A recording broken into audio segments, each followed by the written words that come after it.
Well, we got some pretty interesting numbers coming out in these job reports, even though we're being told constantly that the economy is strong and resilient and jobs are doing amazing and the creation of jobs is completely insane and going parabolic. When you dig into the numbers, it's not really true. Sure, the numbers of jobs can go up, but a lot of the times it's the loss of full time jobs and the addition of part time jobs, meaning people are typically getting two or three jobs as one person, and that will look like job growth and you created three new jobs, but in reality it's one person working all three of those jobs. So you can see how the problems start to arise from that. And something that we've got from these job reports that is absolutely kind of insane is these numbers right here, where they talk about how 447,000 Americans are now working two full-time jobs, which that number alone is absolutely insane. Almost 500,000 people have to work two full-time jobs just to make ends meet. Obviously, that is not fun at all. We've seen like this employee score come out that employees are extremely unhappy. And when you look at this, if you had to work two full-time jobs just to basically pay your bills and probably still have very little to no money left over at the end of the month, that's not going to make you very happy at all. And obviously, you can see even more from this. Part-time employment jumped by nearly 1.2 million since June, and the number of Americans working two full-time jobs is 33% higher than it was in 2008. And when you're looking at financial data, some of the years you don't want to compare to is 2008. So that's obviously not ideal. And this is something where the numbers get inflated, right? So part-time employment jumped 1.2 million. So where if you're creating jobs and you say this is all politicians do, this is not unique to any single individual favorite color, but they'll come out and say we created 1.2 million jobs, but not mention that they're all part-time jobs, no benefits, lower pay. So does it really actually matter? Are the jobs great jobs? No, right? But the number looks good to tell people to try and get them to vote for you again. So that's the problem that we have with all of these job reports that have come out over the past year. And you can see someone replying here saying job report looks good, nothing to see here, ignore the multiple jobs, no bad data allowed. We're having a soft landing just like the Fed says. Maybe if we ignore the bad parts, nothing will happen. And I feel like that's like what people want you to believe, right? Obviously, they're trying to show you these great numbers. Just don't really look into them, because if you look into them, they're not so great. But if you look on the outside, they're amazing. They're so fantastic. It's such a great time. And this is more numbers, right? The largest 3-month drop since 2020, 2008, and 2001. None of the years you want to be comparing to.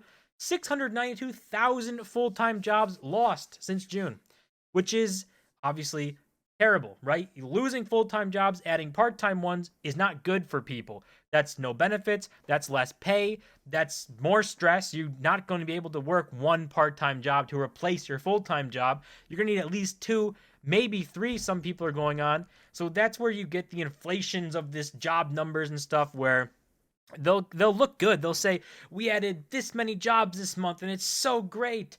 When in reality, most of it's either part-time work, not really great jobs, and the loss of full-time jobs is still weighing pretty heavily. So this data, it typically always gets revised down too, which is even crazier. They come out the first time and say, we are doing amazing. And then the next month, when the next report comes out, they'll say it again, we're doing so good.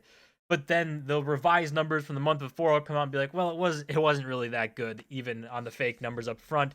But no one's going to pay attention to that because no one cares at that point. Everyone is already past that report on to the next. And obviously, with the cost of living just going parabolical recently, we know that the median income is around $31,000. Even if we give this, I don't know, because this is 2019, even if we say it's $40,000 now, that's no better, right? That's still insane. That's very it's obviously with the way prices have gone, with the insane inflation we've had, it's not going as far. So it's not doing as great.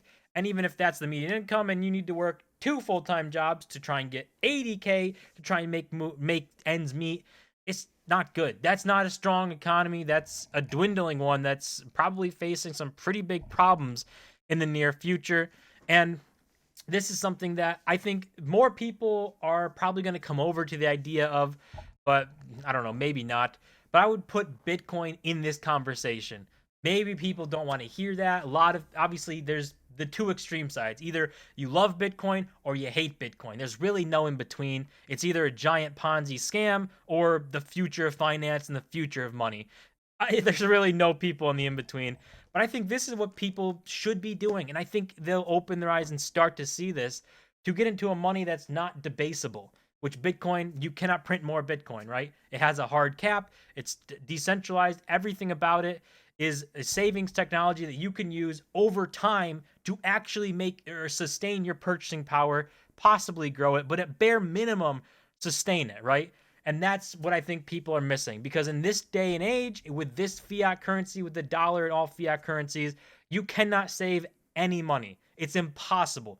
You will not save your way to anything, because even if you're the best saver and you're putting away 50% of your paycheck every month into your savings account and you do that for years, you're still going to lose purchasing power. At the best, you're going to lose 2% a year. That's their goal. These last few years, you would have been decimated. You would have lost well over 10%. You would have been decimated. And all of the years of saving that you did were just wiped away in a couple years of bad financial policy, bad monetary policy, money printing, and no care for you, that the Fed just says, whatever, we'll see what happens. And then on top of that, they debase all of your money. They make it worth way less and diminish your purchasing power. And then they raise interest rates. So now, not only is your purchasing power lower, but your ability to buy things and buy assets just got extremely more expensive. You can't buy a house because the interest rates are so insane. You want to buy a car, it's going to cost you way more. Interest rates are so insane. So they screw you both ways. It's just not a system designed to actually help you with longevity. And I think that people are going to see that. They see it right now.